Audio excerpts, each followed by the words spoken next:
Hello guys, എൻ്റെ പുതിയ വീഡിയോയിലേക്ക് നിങ്ങൾക്ക് എല്ലാവർക്കും സ്വാഗതം. നിങ്ങളുടെ സ്വന്തം ജോസി. ഇന്നത്തെ ടോപ്പിക് എന്ന് പറയുന്നത് വളരെ അമേസിംഗ് ആയിട്ടുള്ള എന്ന് പറയുന്ന ഒരു ടോപ്പിക്കാണ്. ബ്രെയിൻ കൊണ്ട് പ്രവർത്തിക്കുന്നവരും ഹൃദയം കൊണ്ട് സംസാരിക്കുന്നവരും, അതാണ് ഇന്നത്തെ നമ്മുടെ ടോപ്പിക്. എത്ര മനോഹരമാണ് ഹൃദയം കൊണ്ട് സംസാരിക്കുക എന്നുള്ളത്. ജെനുവാലിറ്റിയാണ് അവിടെ നമുക്ക് ഫീൽ ചെയ്യാനായിട്ട് സാധിക്കുന്നത്. ജെനുവാലിറ്റി, സ്നേഹത്തിൻ്റെ കരുതൽ. അതായത് നമ്മളൊരാളെ സ്നേഹിക്കുന്നുണ്ടെങ്കിൽ അത് പ്യുവറായിരിക്കും.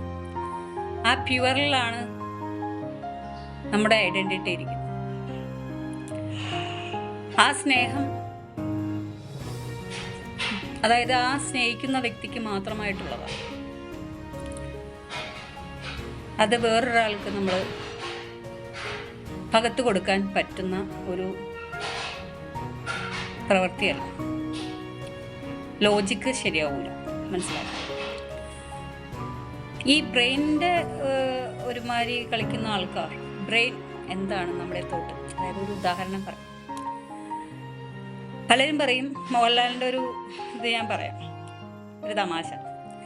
ഞാൻ ചിലപ്പോൾ പല വഴികളിൽ കൂടെയും ഞാൻ സഞ്ചരിച്ചെന്ന് വരും, പക്ഷേ അതെൻ്റെ മാത്രം ഇഷ്ടമാണ്. ഹൃദയമുള്ളവർ ബ്രെയിൻ വെച്ചിട്ട് കളിക്കുമ്പോൾ ആ ഇഷ്ടം വെച്ചിട്ടാണ് കളിക്കുന്നത്. പക്ഷേ ഈ ബ്രെയിൻ, ചില രണ്ട് ടൈപ്പ് ആൾക്കാരുണ്ട്. ഹൃദയം കൊണ്ട് സംസാരിക്കുന്നവരും ബ്രെയിനും കൊണ്ട് പ്രവർത്തിക്കുന്നവരും. അതിലെ കൂർമ്മ ബുദ്ധിക്കാരായിരിക്കും ഈ ബ്രെയിൻ കൊണ്ട് കളിക്കുന്നവർ.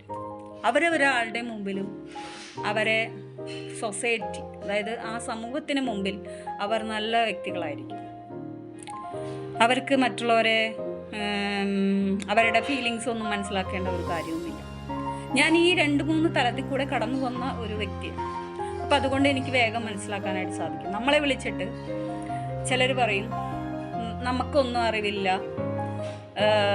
ഞങ്ങൾക്കാണ് എല്ലാം അറിയുന്നത്, ഞങ്ങൾ ചെയ്യുന്നതാണ് ശരി എന്നൊക്കെ വിളിച്ചു പറയുന്ന കുറേ ആൾക്കാർ നമ്മുടെ ഈ സൊസൈറ്റി. അപ്പം അതിൽ നിന്നൊക്കെ ഉൾക്കൊണ്ടിട്ടാണ് ഞാൻ ഈ സംസാരിക്കുന്നത്. എൻ്റെ ജീവിതമാണ് ഈ സംസാരിക്കുന്നത്. ജീവിതത്തിൽ നമ്മൾ പാഠങ്ങൾ പഠിക്കേണ്ടിയിരിക്കുന്നു. ഓരോ ദിവസവും ഞാൻ പഠിച്ചുകൊണ്ടേയിരിക്കുന്നു. എന്താണ് നന്മകളുടെ പാഠം? എങ്ങനെയാണ് നമ്മൾ ജീവിക്കേണ്ടത്? ഒരു സൊസൈറ്റിയിൽ എങ്ങനെയാണ് ജീവിക്കേണ്ടത് എന്ന് നമ്മൾ പഠിച്ചുകൊണ്ടിരിക്കുകയാണ്. മനുഷ്യന്മാർ പലവിധം പല വീടുകളിൽ നിന്നും വരുന്ന വ്യക്തികളാണ്, പല പല സ്വഭാവക്കാരാണ്. പക്ഷേ അവരുടെ ഹൃദയം കൊണ്ട് സംസാരിക്കുന്ന ഒരു കൂട്ടം ആൾക്കാരുണ്ട്. ബുദ്ധി കൊണ്ട്, അതായത് ബ്രെയിൻ കൊണ്ട് സംസാരിക്കുന്ന കുറച്ച് ആൾക്കാരുണ്ട്. അതായത് അവർ പ്രവർത്തിച്ചുകൊണ്ടേയിരിക്കും. നമുക്കൊന്നും മനസ്സിലാവില്ല, അവരെന്താ പ്രെഡിക്റ്റ് ചെയ്യണമെന്നൊന്നും നമുക്കൊന്നും മനസ്സിലാവില്ല. പക്ഷേ നമ്മളെന്ത് ചെയ്യണം? അങ്ങനെയുള്ള ആൾക്കാർ, ഹൃദയശുദ്ധിയുള്ളവന്മാർ ഭാഗ്യവാന്മാർ എന്ന് പറയുന്നു, ബൈബിളിൽ പറയുന്നുണ്ട്. അവർക്ക് ദയയും കരുണയൊക്കെ ഉള്ള ഒരു കൂട്ടത്തിലാണ് ഹൃദയശുദ്ധിയുള്ളവർ. നിഷ്കളങ്കരായിരിക്കും. അങ്ങനെയുള്ളവരെ അവർ വിചാരിക്കാം പറ്റിക്കപ്പെടും. മനസ്സിലായോ? അപ്പോൾ പറ്റിക്കപ്പെടാതിരിക്കണമെങ്കിൽ, അടുത്ത സമൂഹം, അതായത് ജനത പറ്റിക്കപ്പെടാതിരിക്കണമെങ്കിൽ ഇതൊക്കെ നമ്മൾ സ്വായത്തമാക്കേണ്ടതാണ്. ജീവിതമെന്ന ആ ചെറുതോണിയിൽ യാത്ര ചെയ്യുമ്പോൾ തുഴഞ്ഞ് 2 വഞ്ചിയിലും കാല് വെച്ച് നമ്മൾ പോയി കഴിഞ്ഞാൽ ശരിയാവത്തില്ല. ആ തോണി തുഴയാനായിട്ട് 2 പേര് വേണം. എന്നാൽ മാത്രമാണ് അത് വിജയത്തിലെത്തിക്കാനായിട്ട് സാധിക്കുകയുള്ളൂ. അവിടെ നമ്മൾ ഉദ്ദേശിക്കുന്ന ആ ഹൃദയവും ആ ബ്രെയിനും ഒരുമിച്ച് വന്നാലാണ് ആ കാര്യങ്ങളൊക്കെ സെറ്റാവുള്ളൂ.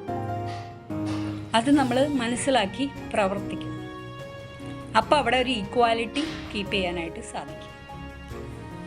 ഈ കൂർമ്മബുദ്ധിക്കാരായ ആൾക്കാരുടെ അടുത്ത് നമ്മൾ എന്ത് സംസാരിച്ചാലും ഒരു കാര്യവുമില്ല.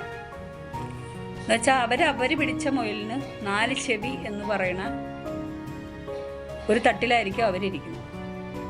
ഒത്തിരി പേരുടെ, എൻ്റെ ജീവിതത്തിൽ ഒത്തിരി പേര് അങ്ങനെ വന്നു പോയിട്ടുണ്ട്. അപ്പം അതിൽ നിന്നൊക്കെ ഞാൻ ഓരോരോ പാഠങ്ങൾ ഓരോരുത്തരിൽ നിന്നും പഠിച്ചുകൊണ്ടേയിരിക്കും. ഈ ജീവിതമാകുന്ന സാഗരത്തിൽ നമ്മൾ മുന്നോട്ട് പോകണമെങ്കിൽ കുറേ കാര്യങ്ങൾ നമ്മൾ ഇനി വ്യക്തത വരാനുണ്ട്. കുറേ കാര്യങ്ങൾക്ക് ഇനി വ്യക്തത വരാനുണ്ട്. ആ വ്യക്തത തേടിയുള്ള യാത്രയിൽ പലരെയും നമ്മൾ കണ്ടുമുട്ടി. അപ്പോഴും നമ്മൾ എന്തായിരിക്കണം? നമ്മൾ നമ്മളായിട്ടിരിക്കാനായിട്ട് ശ്രമിക്കണം. നമ്മളുടെ അച്ചീവ്മെൻറ്റ്, ഗോളുകൾ, ഇതൊക്കെ നമ്മൾ കൂടുതൽ ഫോക്കസ് ചെയ്ത് മുന്നോട്ട് പോകേണ്ടതാണ്. എന്താണ് നമ്മുടെ ഹൃദയം നമ്മളോട് സംസാരിക്കുന്നത്, അതനുസരിച്ച് മുന്നോട്ട് പോകുക. ബ്രെയിൻ ചിലപ്പോൾ വേണ്ടാത്ത കുറേ കാര്യങ്ങൾ അവിടെ നിന്ന് കുത്തി കുത്തി കുത്തി പറഞ്ഞുകൊണ്ടേയിരിക്കും. അതിനൊന്നും വഴിപ്പെടരുത്. വിചാരങ്ങൾ, അതിനെ തടയിടാനായിട്ട് നമ്മൾ ശ്രമിക്കാം. അപ്പം ആ വിചാരങ്ങളെ തടയിടാൻ ശ്രമിച്ചാൽ നമ്മുടെ ജീവിതം എത്ര മനോഹരമായി എന്ന് കറ തീർത്ത് പറയാൻ പറ്റും.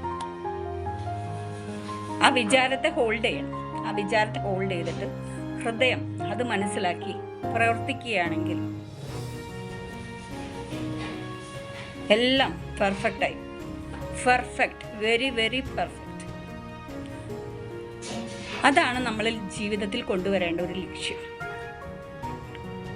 ഈ മോട്ടിവേഷൻ നിങ്ങൾക്ക് തരുന്നതിൻ്റെ ഉദ്ദേശം അടുത്ത സമൂഹമെങ്കിലും നല്ലൊരു ജീവിതപാത തിരഞ്ഞെടുക്കട്ടെ എന്ന് വിചാരിച്ചിട്ടാണ്.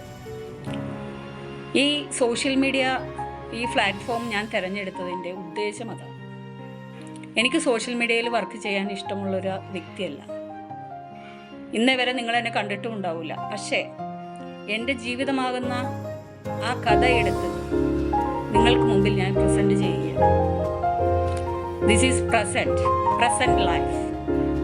ഓക്കെ, ഇതാരും ആടിയ ഒരു കഥയല്ല. ഇത് എൻ്റെ മാത്രം കഥയാണ്. ഇത് മറ്റുള്ളവർക്ക് തോന്നാം ഇത് മറ്റൊരാളുടെ കഥയാണ്. ബട്ട് അവിടെ തെറ്റി. ഇത് എൻ്റെ മാത്രം കഥയാണ്. അപ്പം അത് നിങ്ങൾ ഉൾക്കൊള്ളണം.